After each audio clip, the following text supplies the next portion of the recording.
I grew up in a relatively small town in northwest Ohio with a population of around 20,000. A typical summer day for me at age 12 involved waking up fairly early, eating as much Crispix cereal as I could in a short amount of time, getting on my bike, leaving my house, and not returning until dark. Being the youngest of 3 boys, I had 2 older brothers who were 4 and 6 years older than me, and the easiest way to avoid their torments was to not be there. It was towards the end of summer, and I remember having plans to go fishing with a friend that morning. I was up early and did my usual routine before heading out to meet up with him, so that maybe we could catch some shitty carp or some old boots from the bank of the muddy river that ran through town. It wasn't really my thing, but at least it was something to do and gave me a reason to be out of the house, early enough to avoid possibly taking a beating from one of my big brothers. The fastest way for me to ride to my friend's house involved cutting through a drive that led to the deserted Daughters of America home. The place terrified me my entire childhood to the point of having a recurring nightmare about it. There was about a 300-yard driveway with a cast iron gate overhead that led directly to the front of the building with large enclosed fields on either side of it. It had been abandoned or unused as long as I could remember, and although somebody cut the grass a few times a year, the trees and foliage were all overgrown and unkept.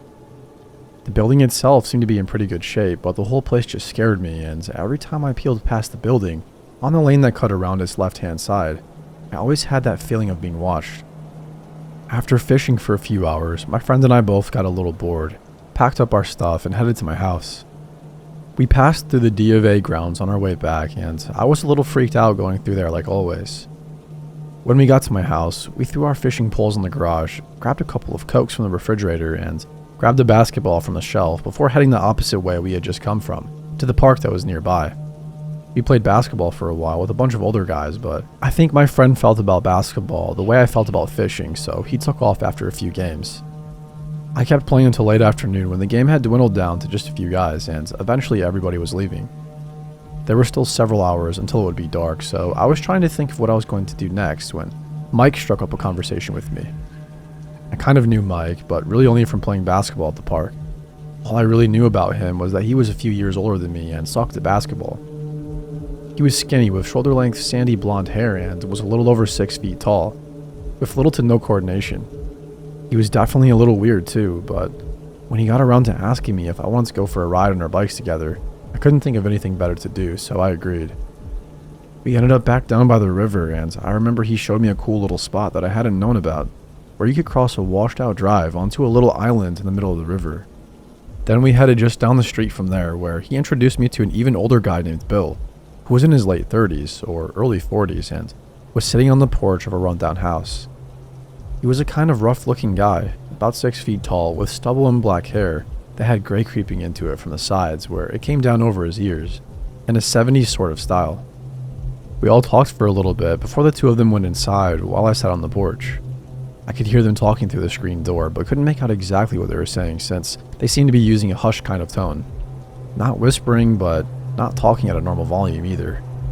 I heard a third man's voice say something about leaving, and eventually they came back outside, and somehow it was decided that we would all go for a bike ride.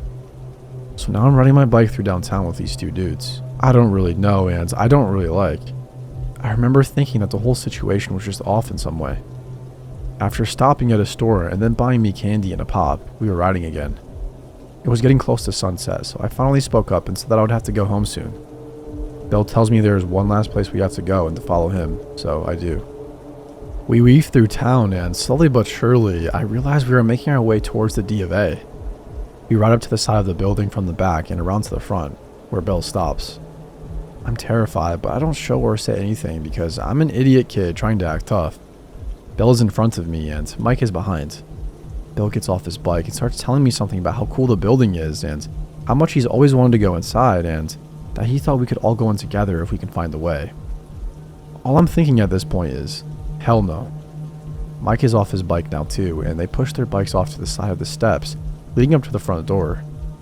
I'm still straddling my bike with my feet on the ground as they proceed to try to open the front door. It's locked. Bill looks back at me, urging me to come on, and says something about needing help. I get off my bike and lay it down on its side directly in the front of the door at the base of the steps. I'm standing at the base of the steps as Mike and Bill try to open a French door to the left to the main door. It won't open either. Then they try the other French door on the right hand side and it pops right open. They try to motion for me to come up to the now open door, but I don't move. I just shake my head. They both come walking down the steps, telling me I have to go in with them and that it will be cool and some other bullshit. I say I need to go home and turn around to pick up my bike. Right as I turn around, Bill grabs my right arm with his right hand, hard. I snap my head around to see Mike coming around in front of me. I try to pull my arm free, but Mike grabs my left arm. I start pulling away from Mike, but then Bill grabs my left arm with his left hand. I'm screaming at this point as Bill has both my arms just above my elbows. Mike starts to go for my feet, but I start kicking. I pull back so my weight is supported by Bill, who has both my arms and is trying to drag me. And I kick Mike with both my feet right in his nose and he drops, shrieking. I then start trying to stomp Bill's feet and headbutt him with the back of my head.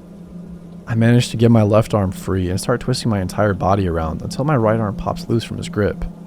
I instantly kicked him in the balls as hard as I could. Mike is up now. Bill is kind of on one knee and reaching for me. I shove Mike as hard as I can and reach for my bike. Mike is coming towards me. I still have the basketball wedged in the frame of my bike from earlier and I throw it at him. It hits him in the hand he has covering his now bleeding nose and it stops him for a second. I take off. I don't look back at all. I just pedaled as hard and fast as I could straight back to my house. From the door of the D of A to my house was maybe 1,000 yards, so it wasn't too far. The garage door is open and my dad is inside. I ride right inside with a huge sense of relief, but I'm shaking. My dad is behind his workbench and says hello, but he's preoccupied with whatever he's doing, so he doesn't notice that I'm pretty much freaking out. I stare out of the garage door waiting to see if either of those guys are coming, but they never do. I looked back at my dad as I tried to calm down a bit. He's running a table saw, so he never really gives me another look. I go inside the house and nobody else is home, so I head straight to my room and kind of huff and puff for quite a while, before I start to feel somewhat normal again as my heart finally slows down. I think it was part embarrassment and part me not really understanding what exactly had happened that kept me from saying anything. I never told anyone in my family or any of my friends about it. I honestly don't remember dwelling on it all much after that. Just as I was about to graduate high school, about 6 years after all that went down, I had an assignment to write about the history of my hometown. While I was researching that paper, one of the things I looked into was the Daughters of the America home. I not only looked into the history of the organization, which was racist and creepy, but I obviously wanted to know about the specific building in my town that had terrified me since forever. Around that time, somebody had bought the property and they were in the process of building condos and turning it up into a par 3 golf course. There were lots of recent newspaper articles about the new development, and so I just started working my way back in time from the present, finding everything I could about the place. Then I found a newspaper article that was about 6 years old and almost crapped myself. 3 guys had been arrested for squatting on the property about 6 months after my whole ordeal. Pictures were right there. Mike, Bill, and a third person I didn't recognize that may have been the voice I heard from inside the house that day. They had kidnapped a mentally handicapped boy and were keeping him there too. There was and still is a large state mental hospital in my town, and apparently one of them worked there and just disappeared. This kid. The article didn't go into much detail that I remember, but it mentioned that they had apparently been in the building, possibly for years before this. Mike was actually 22 at the time. Bill was 45. The third guy was somewhere in his 50s, I think. I tried to find the article online, but the local newspaper at my hometown makes you pay for a subscription for access to articles, and nobody in my family or I live there anymore, so I can't just go to the library either.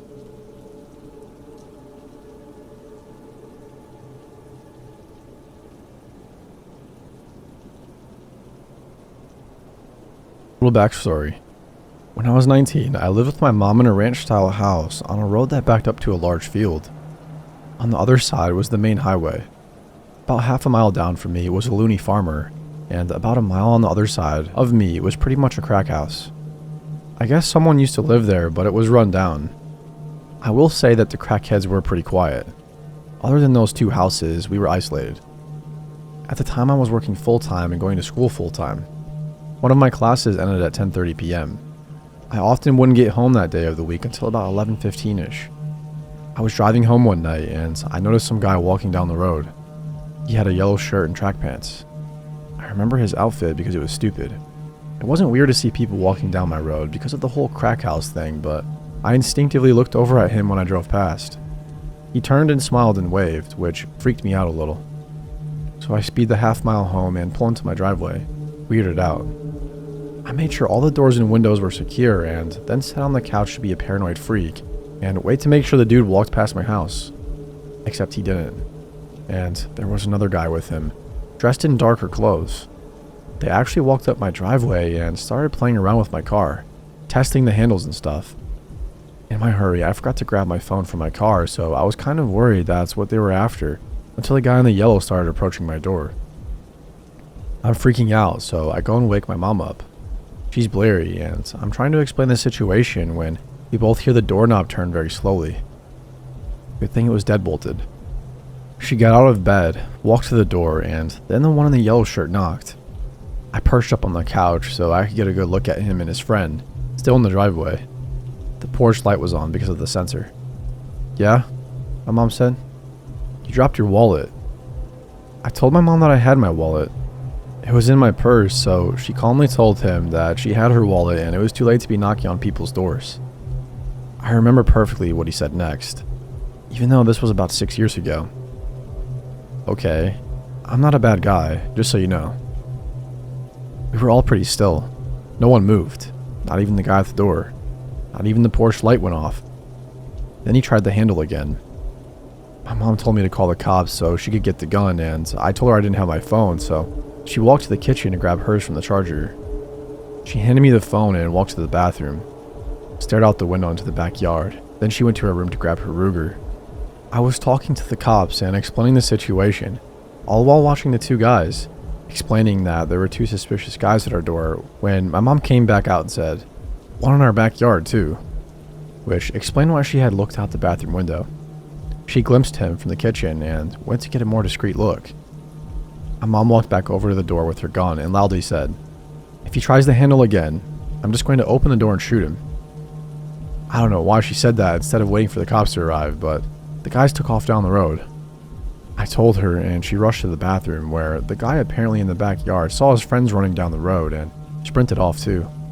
They were going in the direction of the crack house. The cops searched our house and our yard and went to the drug house, where they found 5 dudes hanging around. One was the yellow shirt guy, and I'm assuming his friends were with him. They did get arrested, and nothing weird like that ever happened again, but I was on edge for a while. I still make sure the doors are locked at all times, every day, even though I live in a much nicer area now.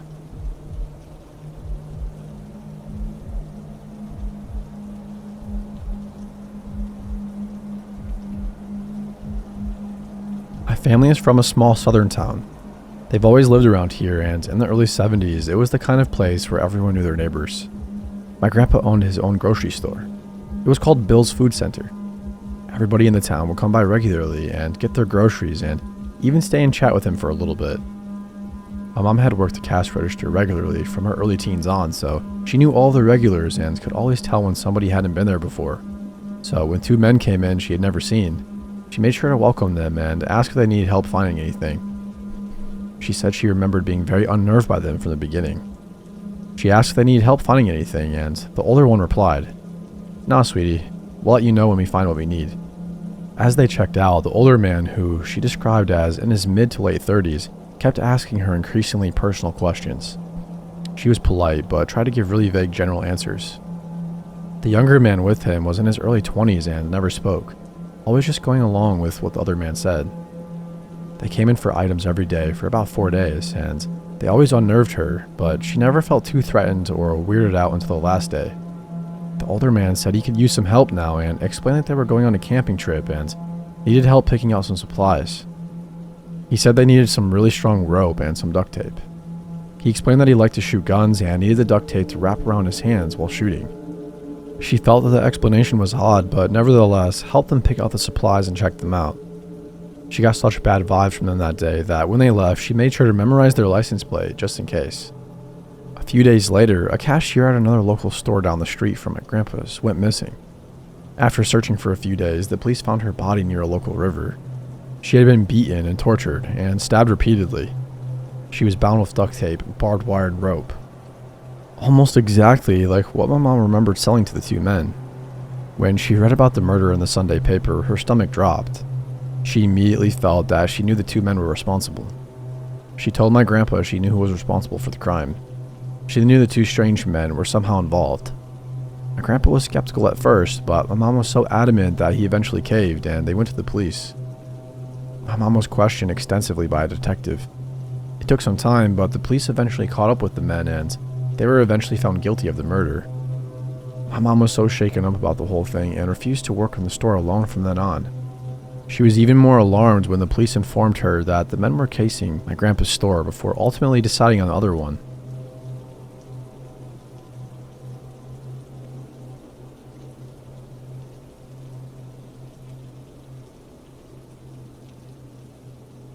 So about 6 years ago, I was the ripe age of 21 and I was home from college for the summer and living with my parents. This is deep Texas suburbia, so the houses are all cookie-cutter houses, built around the same time by the same developer. Every few blocks, there's a pool or a park of some sort. Well, every year, the community people, I honestly don't know how this gets organized or by who, have a Rock the Park event at one of the pools or parks within walking distance of my house. Some old guys bring their garage band and cover songs by Aerosmith, the Eagles, etc. The pool stays open late. There's a playground and you can hear the music from every corner of the park. It wasn't too loud though, unless you were nice and close. Well, my parents went on a dinner date that night, so I decided with my 21-year-old brain to pour some vodka into my Coca-Cola bottle and walk up to the park for some tunes and a good time. It's only about a block away from me, so I get there pretty quickly and down a good amount of vodka Coke along the way. I'm feeling pretty good by the time I get there, so I head right up to the closest bench to the stage. They were just standing within some cones and speakers on the grass.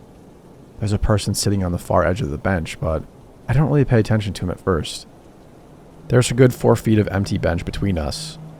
It didn't take long, however, for him to strike up a conversation. He had a bony face and looked to be at least 30. He said, "Hello," and "How are you," etc. I was polite back, but pulled out my phone to mess around, so he might get the message that I didn't really want to talk. He asked me if I'm having a good time, and like a fool, I tell him that of course I am. I'm a couple shots worth of vodka in. I shook my Coke bottle, and the small amount left in it fizzed. That's when he started to ease his way in. I stayed on the far edge of the bench, but as he kept talking to me, he kept moving closer. He asked me if I lived around here, and I said, "Yeah, don't worry, I walked." I honestly thought he was asking because I was not sober enough to drive. He told me he lived in some vague direction, then asked if he could have my number. I started getting uncomfortable for the first time in my life. I was alone somewhere and in a compromised state. I told him I didn't know him that well, and he said something like, "Okay, well, get to know me." I told him I needed to walk around because the music was too loud and I had to make a phone call. I ventured to the other side of this large playground equipment with lots of climbable walls and tubes. I make sure he can't see me, but I know he watched where I went. I texted a bunch of my friends from college, telling them what was going on and asking for advice. They told me to leave, but I knew he could see me and I didn't want him to follow. I started hitting up my friends from high school, hoping some might be home for the summer already, and luckily one of my friends was. I told her what was happening and asked if she could come save me. She said she could, but that she couldn't make it for another 20 to 30 minutes, which was still well before the event ended. I went over to a different part of the playground where the swings were and took a seat where I could see the stage, hoping maybe he forgot about me and leave me alone. Sure enough, the moment I sit, he is approaching the swings. He takes the one next to me and starts trying to be like, "So, what did you want to know about me? What do you need to know?" I was like, "Actually, I'm getting really tired. I'm probably going to go home soon. I just want to enjoy the music a bit longer without talking." That was when he became adamant about walking me home. It was a suggestion at first, but the more I told him no and that I'd be fine, the more aggressive he got about it. My parents wouldn't be home for another few hours, so if I did go home and he followed, he'd know where I live and have me alone. He asked which direction I lived in, and I pointed in the opposite direction of my parents' house. He got up and took a few steps in that direction, then turned back to me like he expected me to follow. I told him that I wasn't ready to go home, but it became very clear that if I was walking home that night, he was coming whether I wanted him to or not. He stayed near me for the next 10 minutes or so until my friend arrived. I saw her car pull up and immediately got to my feet like, "Hey, that's my friend," and I sped off towards her car. She parked and got out and started heading back towards the park. I was like, "No, hey, we have to go now." But it was too late. He followed me and touched my shoulder. He said, "Hey, wait, You promised to give me your number." I hadn't, but I felt rather trapped and figured that if I gave him a fake number, he'd be satisfied enough to let me leave.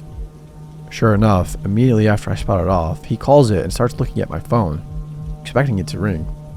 That's when my friend goes, "Hey, didn't your phone die?" And I was like, "Oh yeah, I forgot. I'll get you later, man. Text me." And I waved to him, and we both speed walked back to our car. He didn't follow, but he watched us drive away. I told her to go the opposite direction of my house and to take the long way around.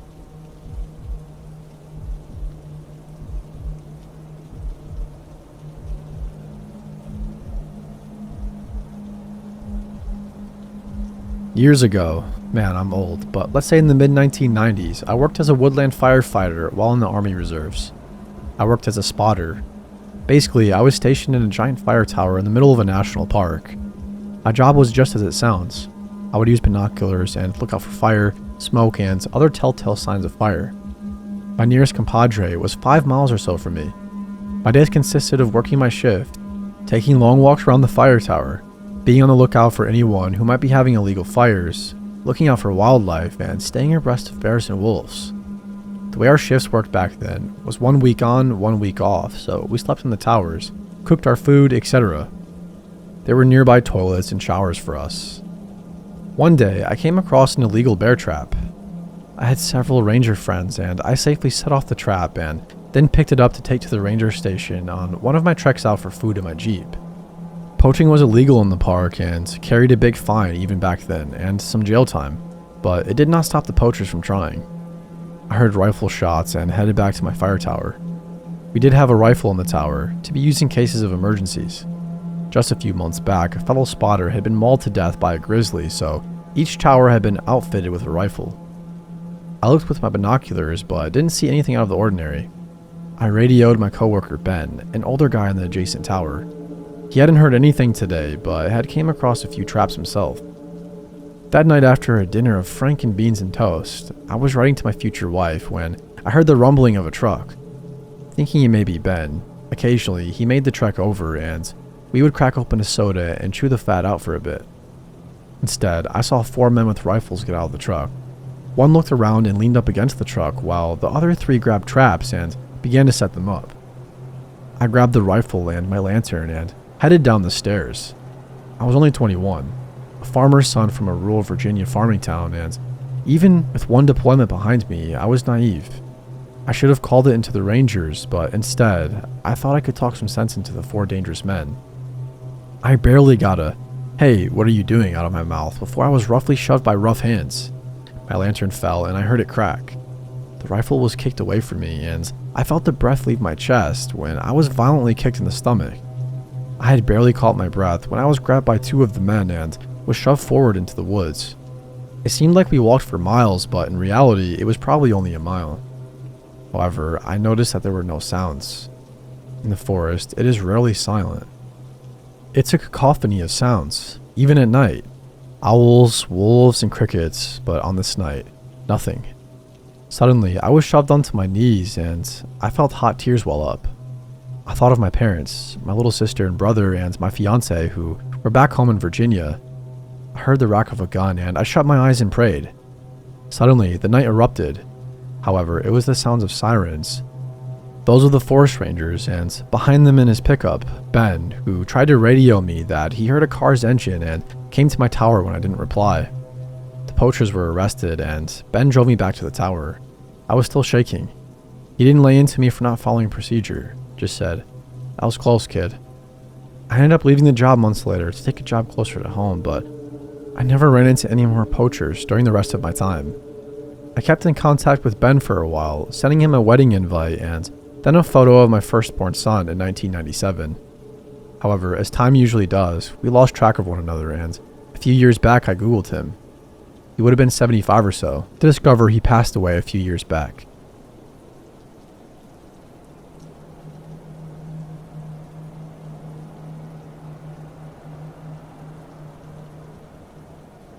So this happened about 10 years ago when I was a freshman in college and I had just started dating my boyfriend. He lived a few towns away from me at the time. We actually now live in a cute apartment not far from where this story takes place, and I was taking some of the back roads towards the parkway to get home. I had fallen asleep at his house while watching a movie, so it was about 3 a.m. and I was exhausted. I knew the way to the parkway well enough, but I was still not that familiar with a particular part of town. As you get closer to the parkway, you have to actually cut through a park to get to the entrance ramp. That being said, there were very few lights and the nearest house wasn't far, but it was totally out of sight. I pull onto the short road and see a golden sedan stopped in the middle of the road. It was actually stopped in a way that it didn't matter which way you were traveling. It was going to be a squeeze to get around him. Just for a little background, I'm very small, and at the time, I might have weighed 100 pounds, and I only stand at 5 feet tall. So I slow my car down, and I'm trying to see if I can see headlights coming from the other direction, so I can pull around him. But before I could make a move, this tall man runs around from the front of the stopped car and starts waving his arms to get my attention. As I mentioned, I'm small, young, and alone, and it's 3 a.m. There was no way I was going to stop for this guy. He didn't look worried. He didn't even look that scary, but an alarm went off in my head that something wasn't right. I tried to inch up so that I could pass him, but he stands in front of my car and is not going to let me pass. I quickly locked my car doors, which became a habit after this, and stopped. He starts trying to talk to me, and he's now making his way over to my window. My hearing isn't very good, but he was so close to me that I could read his lips. He was asking for help, and he wanted my cell phone to call somebody. I said that I was very sorry, but no. He had his hand on my window. "Please," he said. I said no again and didn't care if I ran his foot over. I just left. I was starting to get scared. I was able to just barely pass, but had to do so in the oncoming traffic lane. I look at my mirror and he's just standing in the middle of the road staring at me. I could see the anger on his face and my brake lights. I pull back into the right lane, and as I do, my headlights catch 3 men climbing out of the bushes. They were all dressed in the same black t-shirt and jeans, and they were all glaring at me. I could almost feel the anger radiating off of them. I gunned it and flew up the road and onto the parkway. I could feel my whole body shaking. What had just happened? What were they going to do if I had stopped? I pulled out my phone and called the police. They had to transfer me a few times because nobody could figure out if I should be talking to the county police or highway patrol. It was basically at the parkway entrance and nobody wanted to deal with me. When I was finally able to tell somebody what happened, they had sent a car over to check it out. I had asked the officer to call me back and let me know if they found them since I drive over there a lot. He later told me that by the time they got there, the men in car were gone. But not even 5 minutes after they spoke to me, another woman called in and had the same stories as me in that same location. I was advised not to drive over by the park at night anymore. I had no idea that it was not safe at the time and have never taken that exit at night since. When I told my parents, my mom cried and my dad was crazy angry, but they were both proud of me for not stopping. There was also a new rule instituted in our family, boyfriend included, that we had to text somebody when we were on our way home.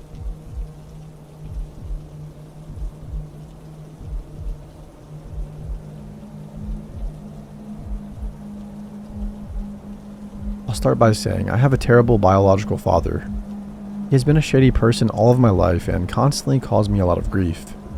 This is just one of those examples. When I was 4, my parents split up. My mother and I moved states, and they agreed I would visit my dad every school holiday for a week. This one particular time, I had been with him for a few days when I was playing with my cousin at a nearby park. A car pulled up, and I recognized the man as one of my dad's friends.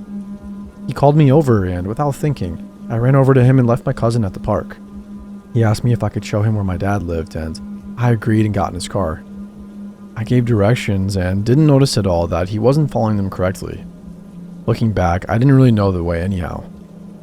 After way too long, I did realize that we were getting closer to the city, which is far from my dad's house. We pulled up at a house I didn't recognize, and the man told me to wait in the car. I did. I didn't feel scared at all for some reason. He eventually took me inside, and I definitely started to feel unsafe then. I mainly remember 2 girls passed out with their tops off, and a much older man was filling them up everywhere. I made eye contact with this man, and he made me sick to my stomach. I had definitely figured out that this was a bad situation by this point. A lady took me into a bedroom and brought me a sandwich. The bread was stale, and I wasn't hungry, but I ate it because I felt bad for her. Which doesn't make a lot of sense, but that's what I was thinking about. The lady told me a lot of things I didn't understand, but when she left, I remember thinking my dad was coming to pick me up soon. I fell asleep waiting for him. I wet the bed that night and nobody came to see me the next day until I cried very loudly and banged on the door. The lady came back and yelled at me for stinking up her bedroom, and I asked about my dad. She said he was coming tonight after he finished work. She didn't offer me a shower or a bath, so I sat in my soiled pants all day. After that, everything turned into a blur, really. My dad didn't come that night, and I was terrified. In my head, I felt like I was there for months. I thought I was missing school and everybody had forgotten about me. In reality, I was there for 5 days. They let me take one shower. I don't remember eating much except for boring sandwiches, and I had chips and gravy once. Finally, my mom drove across the country to come and get me. After not being able to get a hold of me or my dad for so long, and then me missing my pre-booked flight home, she panicked and came looking for me.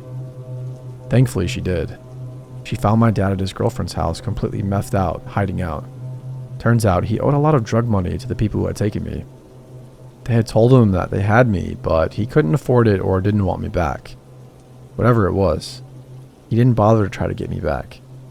My amazing mom paid his debt for him after borrowing from a lot of people, and she came to get me. I remember when someone came into that room and told me my mom was there, and I walked out and I could smell her. It was the best feeling to feel safe again. She took me home and I didn't see my dad again for a long time. She never called the police. My parents' relationship was very complicated then, and I fully understand the choices she made.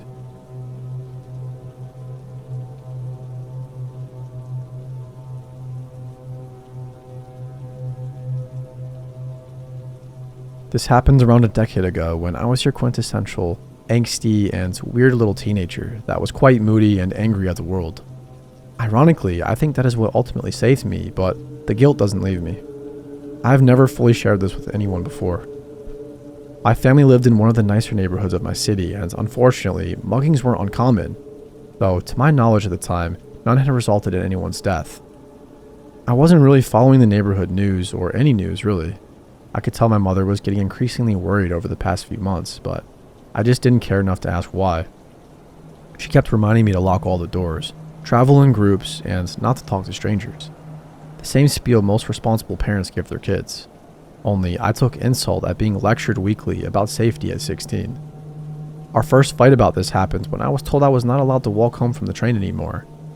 I was taking some extracurricular lessons at the center of the city and rode the train to the end of the line where we lived, which was in no way remote.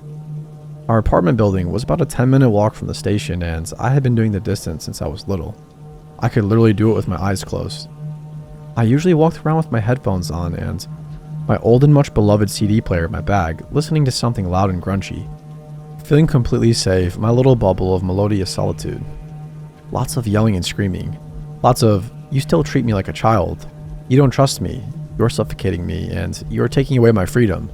You are the world's worst mother ever," drama. You get the idea. Eventually, we came to a compromise. As long as there was still light out, I could walk home. Otherwise, I'd give her a call and she would pick me up. I was fine with that for the time. On that particular night, however, I was really angry. Don't ask me what it was about. I honestly don't remember the reason. I just remember the wrath. I wanted to scream bloody murder, and the feeling got even more exasperated when I realized I had to call my mommy to pick me up. Nope. No way was I going to do that. It didn't matter that it was raining. I wasn't a baby or made of sugar. I got out of the train, ignored the heavy rain, and walked straight home. On the outside, I must have looked like a normal 16-year-old listening to some music while hurrying home. But on the inside, I was preparing to crush my enemies. The way from the station to my home is pretty well lit, except for one turn. Back then, there were unkept hedges on both sides of the corner, one in front of the abandoned lot, and no street lights at all for about 100 feet. I approached the turn completely oblivious of my surroundings, internally planning my revenge against a yet unidentified foe, when somebody jumped out beside me from the bushes, wielding a large kitchen knife. Most of what follows I remember in a blur. I don't remember what he looked like. It was dark and he was wearing a hood. I remember he smelled strongly of medicinal alcohol, but I honestly don't recall him saying anything. He probably didn't have enough time anyway, because when he jumped out of the shadows, I was so startled I dropped my Discman. And that was it. I saw red and completely lost it on the guy. All of the day's frustration poured out of me like a dam breaking, and I unleashed a torrent of swear words at him, most of which I made up on the spot. I completely ignored the knife, shoved him back hard, and kept screaming, "Are you kidding me right now?" Over and over, and bent over to pick up my shattered CD player. I don't know what he did, and to this day, I don't know why he didn't attack me when I was crouched down, but when I gathered all the pieces and I stood up, he was nowhere to be seen. Holding the pieces of my broken Discman and CD, I continued my march home, muttering a variation of, "Great, just great, that's perfect. What else is going to happen today to make this even shittier?" And occasionally turning around to yell another, "Screw you, man," at the general direction of the guy. When I got home, I got straight into a fight with a furious mother for not calling her and made sure not to mention what happened out of fear that it would give credence to her side. The gravity of it all hit me in the shower after the adrenaline had subsided, and yet I think I still cried more for my broken Discman than for realizing the danger I'd put myself through and what I had just survived. It all came crashing down on me 2 days later when one of my neighbors was found stabbed in the lot behind the hedge where I was attacked. I didn't know her that well, but we went to Sunday school together, and my family and hers were neighbors for years. I overheard my mother talking on the phone about the serial killer that was making his rounds around the most affluent parts of the city and how this was the latest in a series of muggings and stabbings in the area.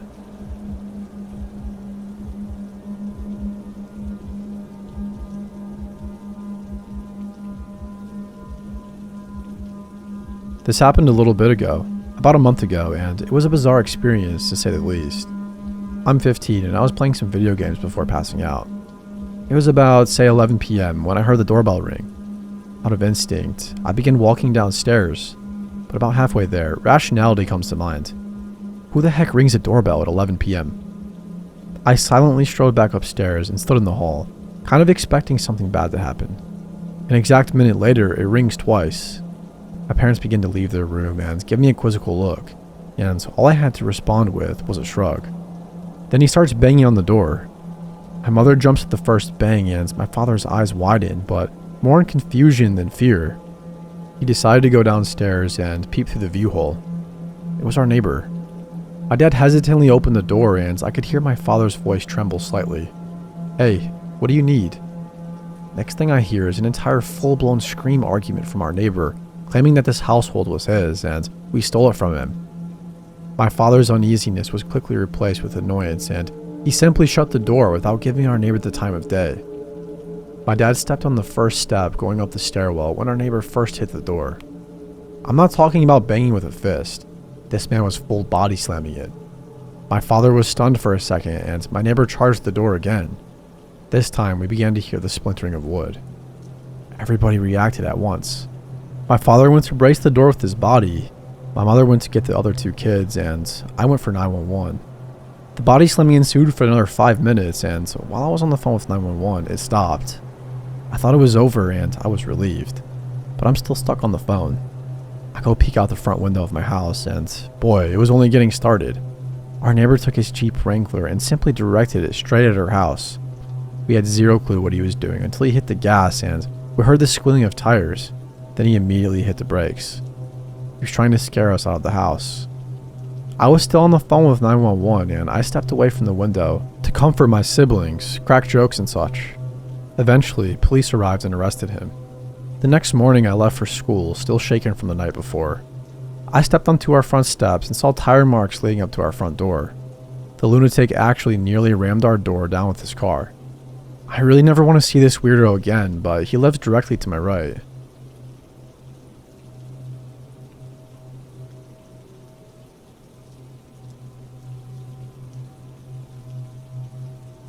This happened when I was around 12 years old. It was in the middle of the night at my house. My dad would work the graveyard shift at his work. Since it was the weekend, I had stayed up most of the night. It was somewhere between midnight and 1 a.m. and my dad had told me to lock the doors and to go to sleep, which I did. I went to my room and finally went to sleep, but only for about an hour. At around 2 a.m., I woke up to the sound of knocking on my back door. It scared me awake.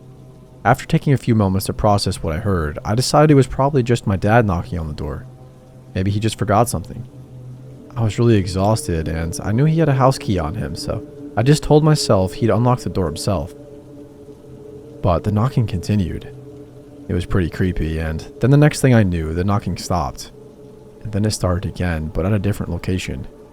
Somebody was knocking on the window in my kitchen. I continued to assure myself that it was my dad. I didn't understand why he couldn't just unlock the door himself. He always had a key on him.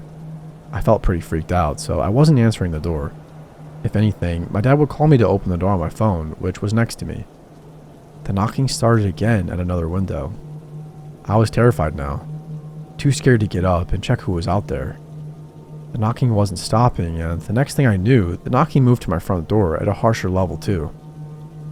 That's when it hit me that I couldn't move. I was frozen in fear. I couldn't scream or talk or move any muscle. My heart was dropping as the knocking moved to another window closer and closer to my bedroom window where my curtains were see-through. I still couldn't move. I didn't know what to do or say. I could only stay put as my fear consumed me.